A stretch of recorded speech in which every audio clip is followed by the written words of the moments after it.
सो hi everyone, जैसे कि YouTube के इस टाइटल से ही समझ में आ गया होगा कि ये वीडियो किस टॉपिक पे है। सो यस, आज मैं इस वीडियो पे एड्रेस करूँगी एक बहुत ही मेजर इशू जो मैंने पर्सनली फेस भी किया है, which was regarding cheating in our board exams.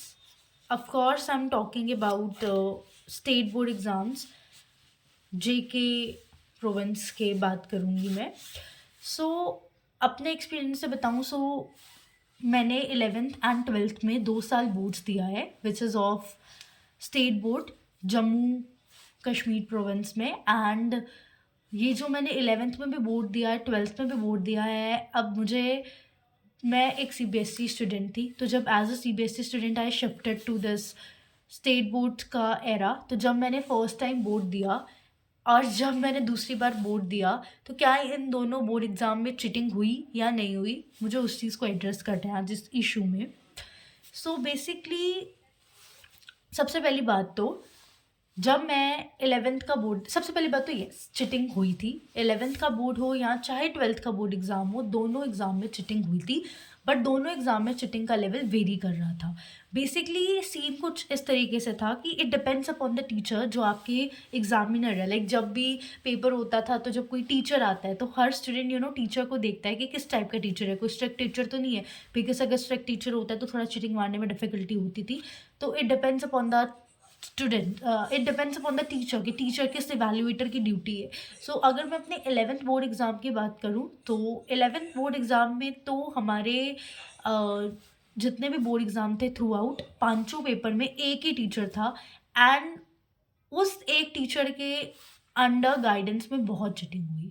In fact वो टीचर खुद बच्चों को एक एक चीज़ बताते थे एंड वो बहुत ही नॉर्मल रख रहे थे, बिल्कुल चेक नहीं कर रहे थे। लाइक खुद से भी इनफैक्ट एमसीक्यूज बताते थे बच्चों को कि ये आंसर्स हैं, ये हैं। एंड जो बच्चे चिटिंग मार रहे होते थे उनको पॉइंट आउट करके बिल्कुल भी नहीं बोलते थे आप चिटिंग मार रहे हो। इनफैक्ट बच्चे उनसे खुद पूछते थे कि ma'am what is the answer, what is the blah blah blah, खुद ही पूछते थे। And she simply tells it. So cheating होती थी एंड वो उस पर वॉइस तक रेज नहीं करते थे। एंड इनफैक्ट मुझे याद है एक बहुत ही प्यारा एपिसोड जब वो चिटिंग करवा रही थी खुद ही, and she pointed towards me and said कि हम चिटिंग करवाते हैं इन सब की वजह से, जो मेरे जैसे बच्चे हैं हमारा थोड़ा नुकसान होता है। बिकॉज ऑब्वियसली हम पूरे साल पढ़ते हैं तब जाके हम उतने मार्क्स लाते हैं, वही बच्चा वो चिटिंग मार के ले आता है। ऑल्दो शी सेड कि she was like this in her times, पढ़ने में इतनी अच्छी नहीं थी तो इसीलिए वो चिटिंग करवाती हैं लोगों को। But at the end cheating हो रही है, अनफेयर हो रहा है। तो 11th में तो बहुत चिटिंग हुई। मतलब एमसीक्यूज, चलो एमसीक्यूज आप बता रहे हो एक पल के लिए, ठीक है, आप एमसीक्यू बता रहे हो, आप हर एक चीज़ बता रहे हो। अब moving on to my 12th, अब 11th में एग्जामिनर भी एक ही था through out all the duty, तो हर टाइम चिटिंग हो रही थी। जब मैं 12th में आई तो 12th का जो बोर्ड एग्ज़ाम के सेंटर्स थे वहाँ पर नहीं था ऐसा सिस्टम। आई मीन वहाँ पर 500 दिन अलग टीचर थे। सबसे पहली बात तो जो हमारी फर्स्ट सेकंड डे टीचर थे, दे वर वेरी स्ट्रिक्ट, उन्होंने चीटिंग नहीं मारने दी। बट ऑब्वियसली बच्चे जो मारने में एक्सपर्ट हैं वो प्रो एक्सपर्ट करके इधर उधर पीछे मुड़ के देख लेते थे। ऑल्दो थोड़ी बहुत ही बीच में जब नॉइस हो रही होती तो टीचर्स को आइडिया लग जाता था चीटिंग हो रही है। पर एक पॉइंट पे कुछ टीचर्स ऐसे होते थे, ये मैं 12th के एग्ज़ाम की बात कर रही हूँ, कुछ टीचर्स उस वॉइस को इग्नोर कर देते थे।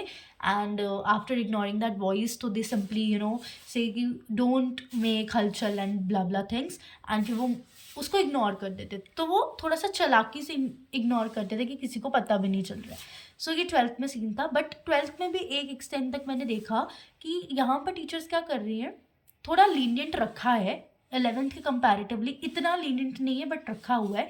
बट यहाँ पर ये किया जा रहा था कि जो एमसीक्यूज है ना, कुछ टीचर्स ऐसा कर रही थी कि एमसीक्यूज बताई जा रही थी। मतलब उनके दिमाग में बेसिक एक कॉन्सेप्ट है कि बच्चा पूरा पेपर नहीं बता रहे हैं, बट एटलीस्ट ऐसा कर रहे हैं कि बच्चा ना, उनके दिमाग में I think back of the mind ये चीज़ चल रहा है कि बच्चा एटलीस्ट पास होने लायक नंबर ले आए। तो इसलिए वो उनको ना एमसीक्यूज बता देते थे। आई थिंक 20 एमसीक्यूज होते थे, तो अगर सारे एमसीक्यू बच्चे ने करेक्ट कर लिए एक मार्क्स के, तो 20 मार्क्स इधर से ही हो जाएंगे, बाकी 6-7 नंबर और ऊपर से होंगे, तो बच्चा पासिंग मार्क्स तो ले आए। उनके दिमाग में ये कॉन्सेप्ट था, तो जिसकी वजह से थोड़ा सा वो बच्चों पे काइंड होकर एमसीक्यू बता देते थे बच्चों का। एंड ऑब्वियसली बच्चे तो सुनेंगे ही, एंड वो मना थोड़ी ना करते थे, तो बच्चे पूछ लेते थे एंड वो MCQs बता देते थे। तो चीटिंग होती है, but it depends upon the teacher. But जितने भी टीचर्स थे, जितनी भी ड्यूटी थी all over the way, hardly एक या दो टीचर्स होंगे हार्डली जो बहुत स्ट्रिक्ट थे, जो चीटिंग नहीं मारने दे रहे थे। उसके अलावा सब टीचर्स ने बहुत चीटिंग करवाई है। अब वो वेरी कर रही थी चीटिंग की एक्सटेंट। कुछ टीचर्स जो है वो ज़्यादा चीटिंग करवा रही थी, कुछ टीचर्स जो है वो इतनी चीटिंग करवा रही थी कि मतलब खुद से नहीं करवा रही थी, बट वो थोड़ा इनडायरेक्टली थोड़ा लीनियंसी रख रही थी कि बच्चा चीट कर सकता है। अदरवाइज कुछ टीचर्स MCQs बता रही थी कि बच्चा MCQ कर ले, पास हो जाए। उनका भी कॉन्सेप्ट सही है कि एटलीस्ट पासिंग मार्क्स तो ले आए, क्यों किसी का एक साल बर्बाद हो रहा है, जिसकी वजह से ठीक है, क्या ही बोल रहे हैं, हम चुप ही रहते थे क्योंकि हमें तो हमारे मार्क्स से मैटर करता था, not from anyone else. So वो करवाते थे। But what I notice is, तो क्या चीटिंग हैपन्स, बट ऐसा नहीं कि आप उन्हीं टीचर्स के भरोसे रहें और आप खुद से नहीं पढ़ के जाएँ। क्योंकि आई नोटिस वन थिंग कि जब वो MCQ बता रहे थे, so what happened is that, मैंने नोटिस किया कि वो जिस MCQ का आंसर बता रहे हैं ना, लाइक एक पेपर था 11th की बात है, 11th में वो MCQ का आंसर बता रहे थे एंड वो एक्चुअली गलत बता रहे थे। सो इट वाज लाइक उनको भी नहीं आता है, बट स्टिल बच्चे उन पर ट्रस्ट कर रहे हैं। एंड यू नो व्हाट सबसे बड़ी ड्रॉबैक क्या है, अगर एक बच्चा सही भी कर रहा है वो टीचर की सुन लेगा, और टीचर अगर गलत बताएंगी तो वो उस गलत को सही बोल देगा। सो ये क्यों, ऑब्वियसली ना टीचर को हमारे हर एक सब्जेक्ट नहीं आते हैं, सो वो कैसे बता पाएंगे, बट वो बताते थे, गूगल करेंगे, कुछ करेंगे, वो बताएंगे। एंड उन्होंने MCQ गलत बताया एक्चुअली, एंड उसके बाद लाइक इनको नहीं आता है भाई कुछ, तो अपना ही दिमाग लगाना है। सो या because it happens with me also कि जब वो बता एक पॉइंट के लिए तो होता है ना, चाहे आप जितने भी अच्छे हो बट बता रहे हैं तो कहीं ना कहीं जाता है। आप खुद से चीटिंग नहीं कर रहे हो, बट चीटिंग सामने से आ रही है। लाइक कि सामने से कोई आपको बता रहा है कि ये आंसर है, तो आपके दिमाग में आता है कि शायद एक बार ट्राई कर लो, बट जब उन्होंने बताया है बस लाइक ये तो गलत बता रहे हैं, आई डेंट लिसन टू देम। उसके बाद तो मैंने थोड़ा भी उन पर फोकस नहीं करा। जो खुद की नॉलेज में अगर खुद की वजह से गलत होता तो मुझे चलता, तो इनडायरेक्टली मैं चीटिंग करने से बच गई। मैंने एक भी चीटिंग नहीं करी, बिकॉज जब वो पहली बार ही चीटिंग करवाने लगे तो जो आंसर वो बोलने लगे दैट वाज रॉन्ग, एंड मैंने वहीं से पकड़ लिया कि इनको भी नहीं आता है। सो इनके आंसर से बेटर है मैं खुद का ही दिमाग लगाऊँ, और मैंने खुद का ही लगाया, and I scored very good in my 11th as well as 12th।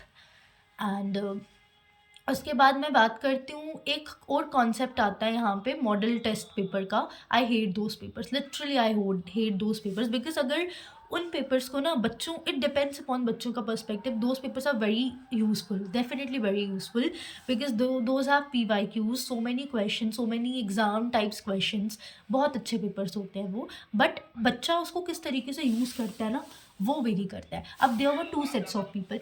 एक सेट ऑफ बच्चे ये होते थे जिन्होंने पूरे साल कुछ पढ़ा है या जो भी है, वो एंड में उन पेपर को रटते थे। दे यूज टू रटाफाई that whole set of paper. I mean उसमें like 2024, like if I am sitting in 2026 का board, let's say this year, तो 2025 तक के बोर्ड के पेपर में जितने भी सेट्स थे सब गिवन थे, एंड उस तरीके से वो बना रहे थे। सो मतलब कितने 2025 से लेकर 2015 लास्ट 10 ईयर्स के पेपर्स गिवन है, डिफरेंट सेट्स के। जम्मू प्रोविंस के भी गिवन है, कश्मीर प्रोविंस के भी गिवन है। सो काफ़ी सारे सैम्पल्स गिवन है। इतनी मोटी बुक होती थी, एंड बच्चे उस बुक को रट्टा मारते थे, लिटरली रट्टा मारते थे। उन्हें लगता था दे विल रट्टाफाई दिस बुक एंड पेपर इस बुक से आ जाएगा, बट वो टाइम नहीं है। आजकल के टाइम पे मैंने खुद पेपर दिया है एंड ट्रेंड हैज़ चेंज। मैंने खुद पेपर्स दिए हैं 11th-12th के इन्हीं रिसेंट ईयर्स में। सो ट्रेंड चेंज हो चुका है। ऐसा नहीं है मैं वो भी पढ़ के जाती थी एंड टाइम। मतलब मैं पूरे साल अच्छे से पढ़ने वाली स्टूडेंट हूँ, तो मैं पूरे साल अच्छे से पढ़ती थी 11th-12th। ऑब्वियसली मैंने अच्छे लेवल में पढ़ा, एंड उसके बाद जब मैं एंड में फॉर द हेल्प की कैसे PYQ आए हैं उसको देखना है, तो उसके लिए मैं चेक करती थी कि अच्छा इस तरह के PYQ आए, तो मैं उसको एक पॉजिटिव तरीके से यूज़ करती थी टू क्वेश्चन प्रैक्टिस। मैं उसको रट्टा नहीं मारती थी, मैं उसकी हेल्प लेती थी, क्योंकि मैंने कॉन्सेप्ट स्ट्रॉन्ग किए होते थे, तो मुझे रट्टाफिकेशन की ज़रूरत नहीं होती थी। लेकिन जो बच्चे रट्टाफाई करते थे उन्हें लगता था सारा पेपर ही इससे आ जाएगा, and they use to do blunder at it. And इसकी वजह से वो मैक्सिमम बच्चे होते थे जो चीटिंग मारते थे।